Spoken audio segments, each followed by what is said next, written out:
Um, our filters are, that's an interesting aspect, are species-centric. So imagine what it's like to experience reality for a fly, like for a moment. And meaning, like, actually, what is it that they feel? What's pleasure and displeasure for a fly, right? So I didn't want to put a disgusting image here, so I just put a ball. But imagine waste, right? Animal waste, shit, right? For us, it's like disgusting. It smells bad, right? It smells awful, and it signifies for us like, ugh. It provokes the emotion of disgust. Disgust meaning, what does disgust tell us? Stay away from this, move away. It's dangerous.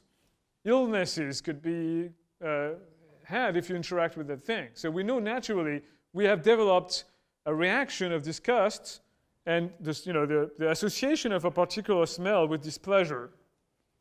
Putrefying smells or other kind of soiled smells as unpleasant when they have negative repercussions for our survival. Now, for another animal, for the fly, this might be food. So there was a whole article, based on that, which explained that, probably for a fly, waste smells good. It signifies an opportunity. It's like, yeah, food.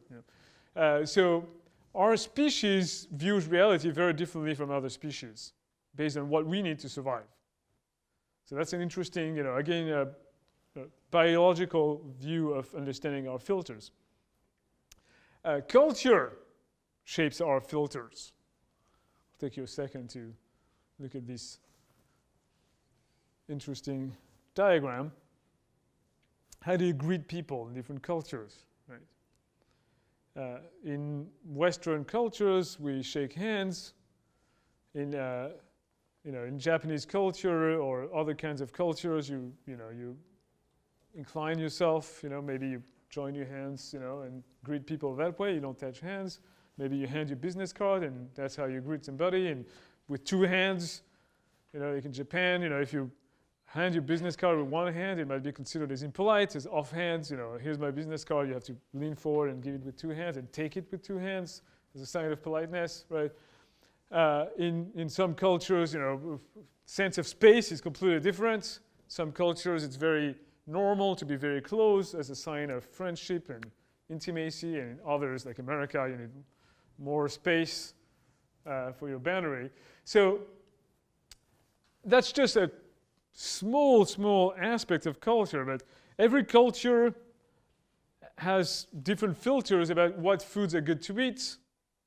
So what threats and opportunities exist, and what's the appropriate way to respond to those threats and to take advantage of these opportunities.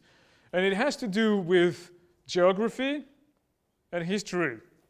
So the way you survive in the desert, like for example, if you take Bedouin culture in Arab countries, the way you survive in the desert is completely different than the way you survive in the jungle or in the Mediterranean environments or in a frozen environment like in the great north of Canada, right?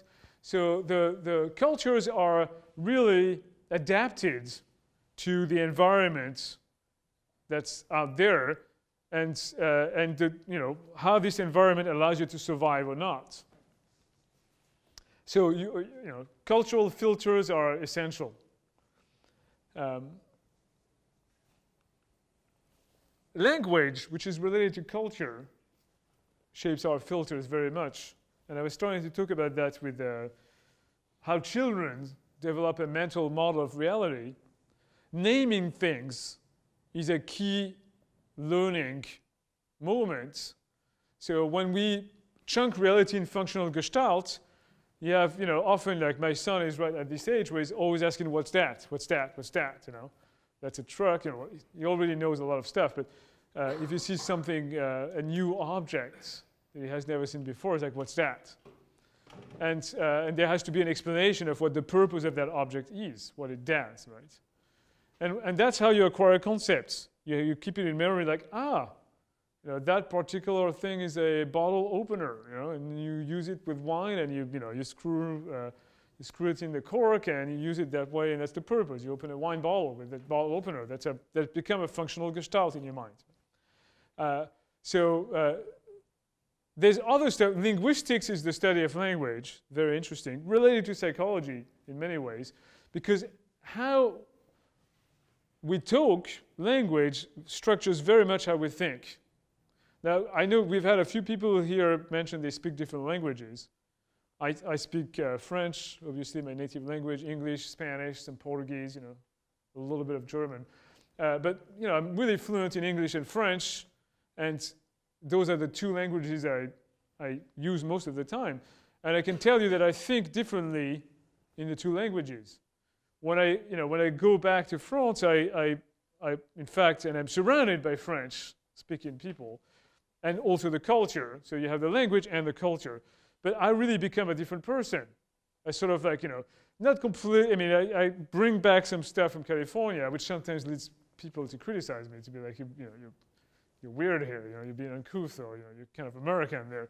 But so language very much has a huge influence in how we shape how the filters we develop. A lot of it with what's socially appropriate, social rules, social norms, politeness, right? The example of the people, how you greet somebody. But other stuff that we might have talk about or not later in the class, but think about how formal versus informal a culture is. So in French and in Spanish and in other languages, you have a formal way of addressing somebody and an informal way of addressing somebody. So tu in French is the informal way, vous is the formal way. In Spanish, it's tú and usted. And you always have to ask yourself when you meet a stranger, should I say tu or vous? Should I say tu or usted? Right? So typically, somebody who's the same age as you, who you meet at a party, maybe a young person, you might say tu. Right? But if you meet somebody in a professional setting, you might say vous. If you meet somebody who's much older than you might say vous. If you meet somebody who has higher authority than you might say vous. Right? But there's always a little bit of a question. In English, there's only one word, you. Makes it much simpler. Your boss, your friends, anybody else, you just say you. Right? But so that structure, the grammar of the language, represents something about the culture and the kind of filters that exist in that culture. I don't speak Japanese, but I was reading that Japanese has 6 different degrees of formality in language, depending on how far up the ladder the person you're interacting with is. And including one that's exclusively reserved to the emperor. So there's a particular way of speaking to the emperor that if you interact with the emperor, which most people never do, you would speak differently to that person. Most people don't know that way of speaking.